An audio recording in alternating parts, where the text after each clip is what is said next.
Star Trek costume for me. Time me in the dungeon, roleplay D&D, and baby, talk nerdy to me. Hello and welcome back to Geek Girl TV. Guess what? This is episode number 20. As usual, I'm your Geek Girl host, Eve, and once again, this episode contains some music provided by the podshow podsafe music network. The sum to which I am referring is Talk Nerdy to Me by Possible Oscar. You can find Possible Oscar at possibleoscar.com. They also have a new album out called The Wrath of Khan, which includes Talk Nerdy to Me. So check them out and acquire the album if you are in fact nerdy enough. The geek in you will find it lyrically delicious. Geek Girl interview.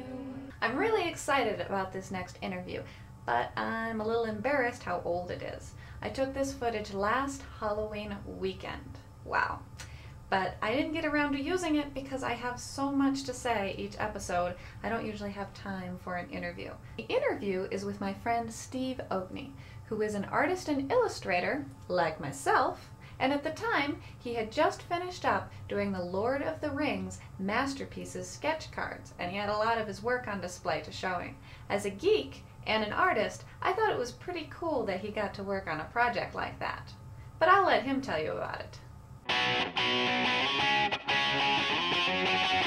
Yeah, my newest thing is the Lord of the Rings cards, and they were real fun to work on. It was about half an hour per card, and I got to do 106 cards. Those will be out. They're supposed to be out on the 23rd of October, 2006, but they didn't make it, so I don't know when those are coming out.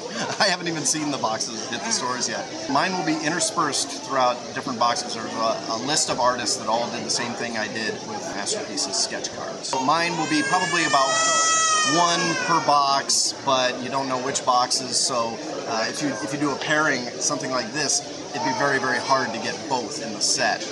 And I did several of those where it's a panorama of different cards, and to get the whole set of that, people will be on eBay looking, and it'll be very difficult. And the quality's getting really good. Some of the other artists that work on it were exceptional. So you're dressed like a pirate today, is that am. correct? Specifically, I was supposed to be the Dread Pirate Roberts from Princess Bride. I didn't do the mustache that's because... so cool! Well, I went to a party last weekend and I had the little pencil-thin mustache and I didn't feel quite manly enough. I decided for this I would be more generic, and I knew I wasn't going to wear the mask all day. The mask is rather cumbersome, so I took them both off, and I'm just a generic pirate at this point. But yeah, the show said that they were going to have this big Halloween theme and everybody should dress up, and looks like I'm the only dealer that dressed up, but that's all right. I'm a little geeky that way too. Yeah, I am a science fiction nut. Sci-fi vampires. I wrote one vampire story which has been published, a futuristic vampire story. So I do love computers. I'm a Macintosh nut. TV right now, I've got it limited to Smallville and Survivor. Heroes is very good. I'm extremely impressed with the new season, or the first season of Heroes. It's blowing me away. If you were a superhero, what would your name and superpower be?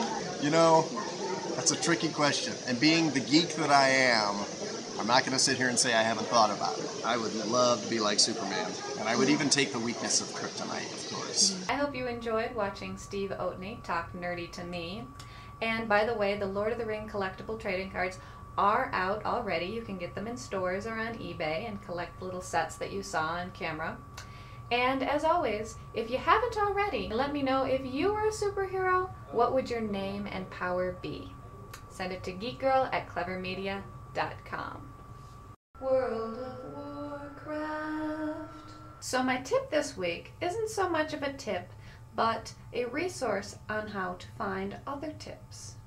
There's a lot of information to know about World of Warcraft. It's a whole world. So I'm going to give you the tools you need to know anything you need to know about Warcraft. The two main sites in English that I know of at least are thoughtbot.com and worldofwar.net.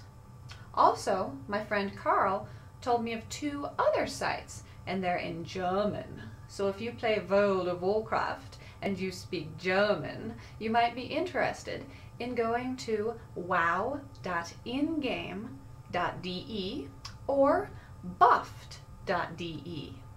If you know of any other sites, or perhaps sites in any other languages that you use, let me know and I'll share it with everyone else.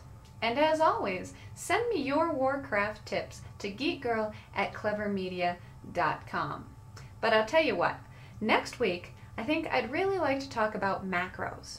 So send me in your tips about macros specifically.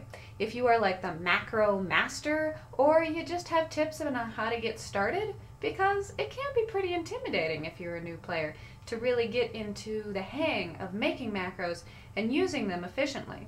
So this week, help me help the less macro savvy.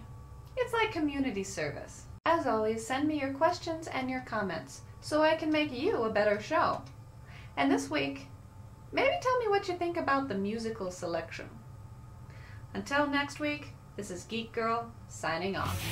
Down in the dungeon, roleplay TNT, and baby, talk nerdy to me. I have to tell a little story. Christopher Walken was being interviewed, and they asked him a very similar question. They said, if you could choose between one of two superpowers, say for instance you could fly, or maybe you had a tail.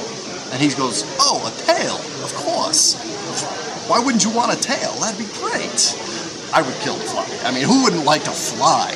But he automatically goes for the one that you wouldn't think. It just cracked me up.